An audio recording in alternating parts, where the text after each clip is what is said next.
Actually, another funny audition was this guy who came in, and there are a lot of auditions kind of like this, but this guy was the worst. He came in, and I'm like, okay, normally when you get an audition side, it has a description of the character, and then some lines the character would read.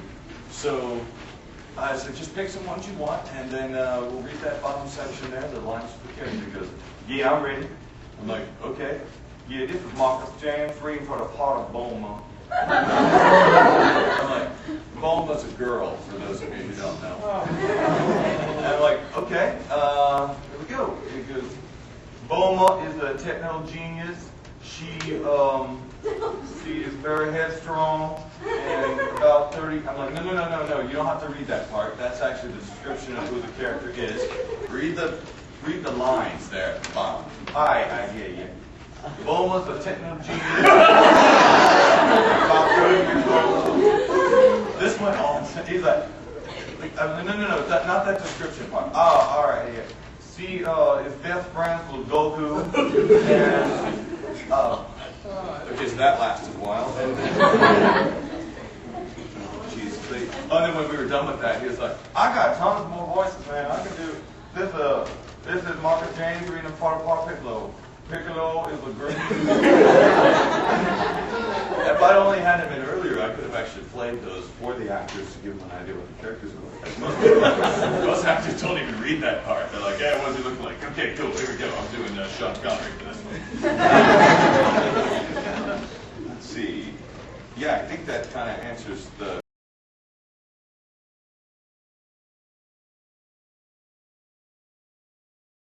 You actually might know what I'm talking about here, but so many people were cast that ended up like strangely working for their character in ways that are sometimes difficult to explain. But Sean Schimmel, voice of Goku, is Goku. He is totally Goku, completely energetic and happy and and sometimes overly happy and always wants to just let bad things kind of go right over his head, and then he gets really pissed off about stuff, and he's definitely an interesting character. And then I played Vegeta, who's always at odds with Goku, and that kind of worked out too. But I had to work with Sean for like 5 years, and just like Vegeta kind of did like Goku, he just didn't want to admit it sometimes. I really do like Sean, but it was just so weird how that turned out. I mean, and then, okay, another crazy story. Eric Bale, the voice of Trunks, who also was Yuki in Fruits Basket. Just FYI. I always throw that out there when I give some sort of response. That didn't work that time, did it? There was oh yeah. He played the voice of Trunks. And the weird thing about Trunks is that the character had to come in really strong. Trunks was a character throughout the series who comes in and is all of a sudden just a lead in the show for the rest of the show. He just joins the main cast. Nobody else really did that. Trunks was the only real character to just kind of pop in and join Goku and the others, and all of a sudden boom. So we needed someone really strong. Well, I couldn't think of somebody for it. We had all these auditions. I was like, there's this one guy who came in, and surely enough, it was Bulma, the actress who played Bulma, who knew his number and called him for us, which is odd because it's Trump's mom. And he came in off the street. He was like delivering pizzas at the time, and he rocked. He totally rocked. He did join the rest of the cast, and he was really strong.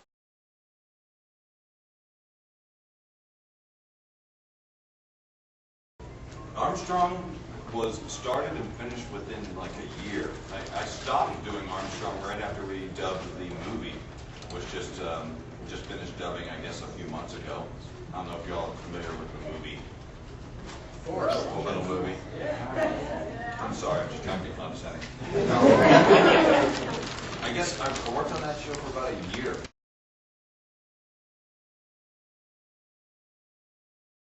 Yeah, that was a huge problem. I had problems, actually vocal problems, a lot of them.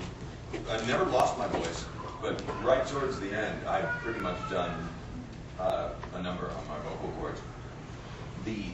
There's a lot of screaming, as you know. And not only was I screaming in the booth as those characters, I was having to direct other people to do it. And most of the time, the only way to show someone what you mean is to just do it.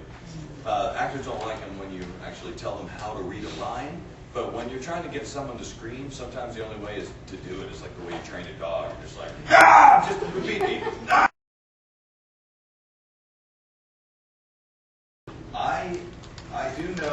I do not know actually the difference between the stage scream as well as the real scream. Because I usually ask people to do the real scream.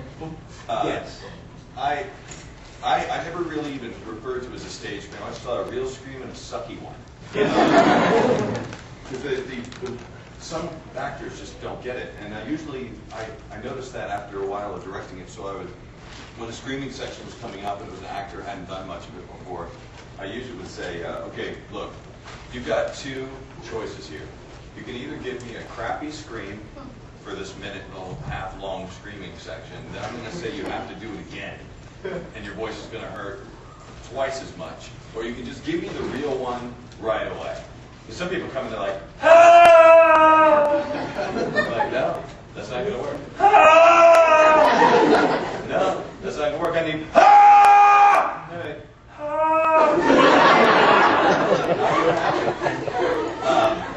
We made some real screamers out of it. So yeah, it was a very hard show to work on. You know what really sucked the most about that show though is like you'd think just when you thought the screaming was over, it wasn't. It was just like any of the villains on the show. Like as soon as you think they're gone, they're not.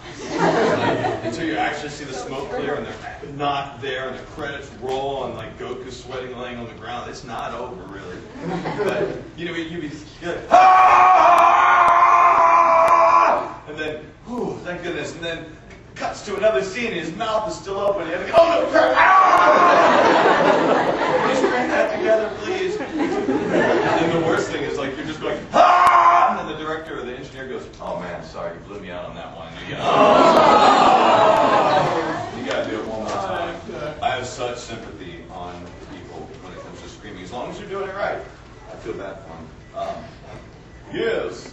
Well, for the screaming, could you just reuse the same scream? I mean, it was just the same pitch each time. Not always. If there were moments in DBZ where there was a lot of repeated footage, so sometimes we'd maybe sneak it in there, but most of the time you just had to do it. You can't really fake it. You can't. It takes longer to do it. Plus, actors get paid to be in there to ruin his voice anyway, so might as well take advantage of it.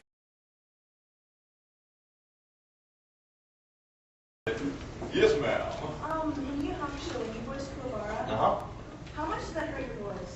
He didn't so much. He didn't hurt as badly as like Vegita or Piccolo. It's like, I always get cast, and I'm sure Brett can testify to this too. I always get cast as like the trick characters. The characters where you have to be in some sort of weird voice the whole time. There's some actors who have the luxury of like always being the great heroic actors where they always get to be just the guy who's just talking. Quiet voice. Like, yeah, I'm talking. And this is the loud side of what I have to do. But whatever they need, some guy's gonna talk like this all the time. Like, let's call him Chris because, you know, he loves his voice to hurt. Yes. So it didn't hurt as much as like, and also I think YuYu Hakasho was a little kinder when it came to like the extended yelling than YuYu Hakasho was. I really like that voice though. Best voice ever, Yamcha. Super easy. Way easy! So I didn't even have to scratch my voice up. I just got cast as a character called Saiga in a new show called, oh my goodness gracious, Speed Grapher. Have you heard of that? Yeah. It's a really cool show. I like that. I call that a coffee character. Where you're like, just bring a cup of coffee and it's like, all right, time for my next line. Jigen was like that a little bit. We did I don't know, did you work on Lupin as well? No. Okay. I did the character of Jigen in the movies for the Lupin III. And that was also another kind of fun coffee character. Love that. Okay, no, they haven't all been really fun. All the ones you would know have been really fun. There's some that I really didn't like at all. Can you get one you absolutely hated? Yeah, actually, and I gave the part up. For for a while they asked me to play, who was it, Chi-Chi's dad, what was his name? Oxygen. And they gave me the role, but it's like, when they gave me the role, they had me doing this really goofy thing with a Chi-Chi. And then there was this scene, there comes all these episodes where he's fighting, and I just couldn't do it.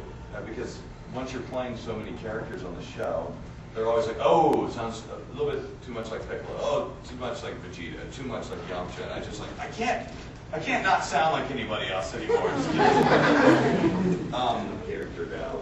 And there's sometimes, and this is the case where I really can't talk about it. There have been some cases where you work with a director and you really just don't like the decisions they make on stuff, but as an actor, you pretty much have to listen to them, and you have to listen, and you have to pretend that they're really interesting, and pretend that they're really funny, and pretend all the stuff they want to show you is really neat, and some people are lucky enough not to have to always work with those people, but most of us have to just kind of grin and bear it and pretend to actually like everybody that we work with. And it's probably bad that I'm saying that right now, because it's probably being filmed and it's going to show up on YouTube pretty soon.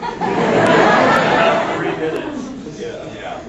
But yeah, just sometimes there's some actors, some directors, you just don't agree with them. And it's not you necessarily being egotistical. You're just like, wow, that's so obvious. I can't do it that way. But and sometimes you just have to pretend like you can't do the read that they want, and just insist on trying to get your own read. Like pretend like you're kind of doing what they want you to do, but just do what you want to do. Don't take my advice.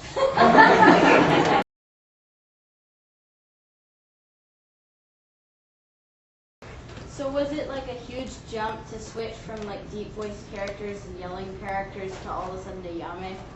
Yes, it was.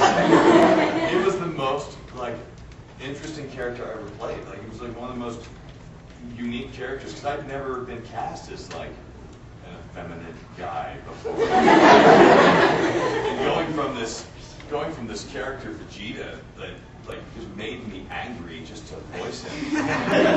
So going to Miami and just wanting to make out with everybody. I'm serious. Like playing a character on a long-running show, like especially like ABC or something, I could say that it's probably the same with any show that you do any significant amount of work on. The type of roles you play can sometimes really affect your mood. If you're really trying to inject yourself into the role. And I was engaged during part of the time I was playing Vegeta, and she always knew when I'd voice him. It's like, hey, how's it going? Fine. You voiced Vegeta today, didn't you? Yes, I did! Your voice hurts, you're sweating, and it like you're happy it's over and it's exhausting, and your voice is nearly gone, and you're just pissed off. But Ayami was just so much fun. I kind of get out of the booth and I'm like, I need a hug! Those are fun characters to play. Jigen in Luthen the Third was another character, like another show, because Sonny Strait, the voice of Lupin, was the voice director for majority of it. And there was a lot of improv that went on in that show, so it was constantly fun. Any show where you're allowed to really take great liberties with the script and make stuff up that you think is funnier, whether it is or not, is always really fun. It's a really fun show. I forgot what your question was.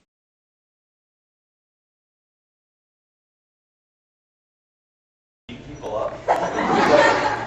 But in a way, he's just kind of dopey and manages to, he's not incredibly smart, he just seems to, find his way into stuff, and he's just very fortunately a little bit talented, and just manages to kind of go along with everybody else. He's not always the most talented guy in the room, but he tries hard. Let's see. Actually, I don't know if I can talk about this, but Funimation had just started dubbing this new show called Tsubasa. Has that been announced yet? Does anyone know that yet?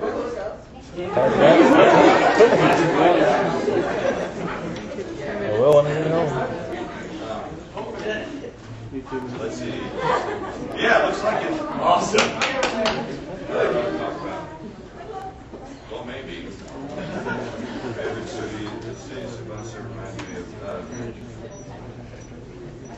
Does indeed have the license to Sabat. Cool. I don't know if the cast list. I don't. Back in the day, we used to just talk about the shows we worked on and talk about the characters we played. But now there's all this. We haven't released the cast list yet. But I was cast as a role in that is so awesome. I first saw the first 4 episodes of it in the session the other day. I'd never heard of it, and it is absolutely amazing. I play a really good character on it. You might be able to figure it out because it kind of reminds me of some of the other characters I play on some of these other shows. Tough guy. Anyway. But yeah, I feel very much like this guy. Once you see it, you know what I'm talking about. I just should shut up. This is going on YouTube as well. All paranoid about YouTube. I did a convention in Tampa, Florida, and I made some comment during opening ceremonies about how, MetroCon, I thought this was like a metrosexual convention or something like that. YouTube. Never doing anything again. Yeah.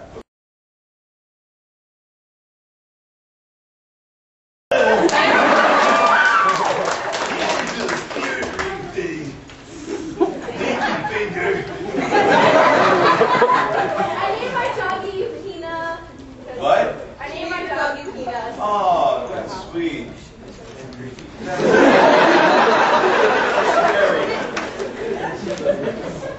Yeah, I actually, because I work with so much of this anime stuff, and as much as I do like it, I really do try and avoid having it around my life outside of work too much. I mean, I probably watch as much of it as you do. I just have to do it for work. So I try not to have a whole lot of stuff around me that reminds me of it all the time. So I don't have any animals named it or children named it.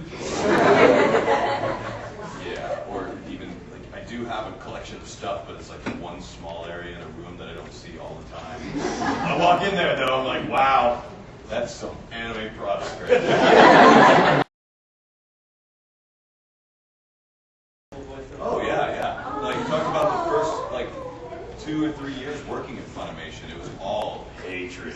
Because they took that dub from Canada, which Funimation originally went to Canada, went to the Ocean Group. They had Scott McNeil and Brian Drum and all these other guys dubbing the show in Canada, and then they decided to bring it to Texas. Well, man, that was like when they replaced Bo and Luke on the Dukes of Hazzard, man. And I felt for you all, because when they changed the Duke boys on the Dukes of Hazzard, that was a big problem for me. It's the TV show that the movie you're very familiar with is based on. It didn't have Tom Wolfe. Yeah. Anyway, yeah, so it was always like, we hate the new voices. He's not Brian Drummond. He's no Scott McNeil. Why did they change the music? And looking back on it, which we're about to here in a minute, I'm realizing that, boy, that dub wasn't as good as I remember it. It really wasn't.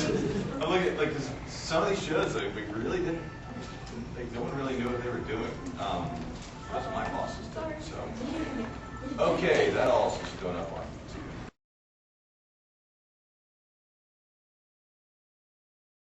Get a lot closer to the microphone, I'd say within, there you go. Give me a test real quick. Just say testes into the microphone. Testes. All right. So we're gonna need quiet as he reads this next line. Okay, so you hear beep, beep, beep, and then watch the character's mouth, because the character you're gonna try and put your words into that character's mouth. So you've got to be very careful, pay attention here. Let's give it a test run. Granted, it's his first run, so let's give him a go.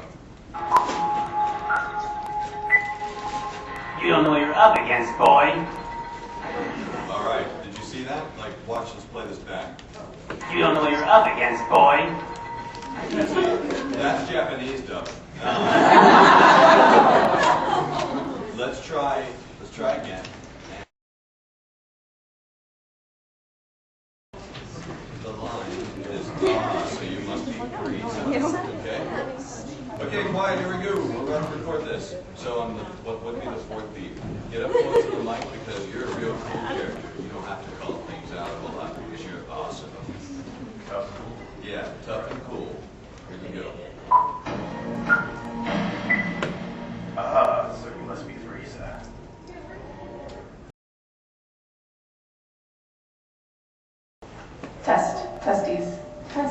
All right, so here we go. This should be it. This is King Cole's line. Well, we have a guest. Long time to meet you face to face. Well, we have a guest. He came in early.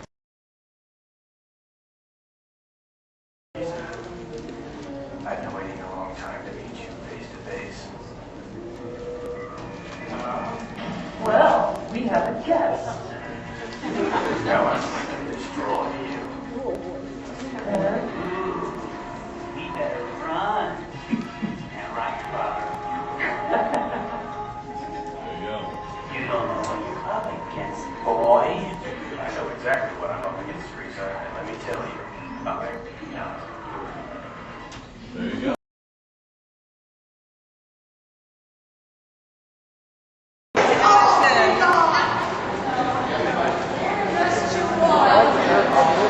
Yes, I am huggable. Can anyone deny that? Yeah, it's awesome.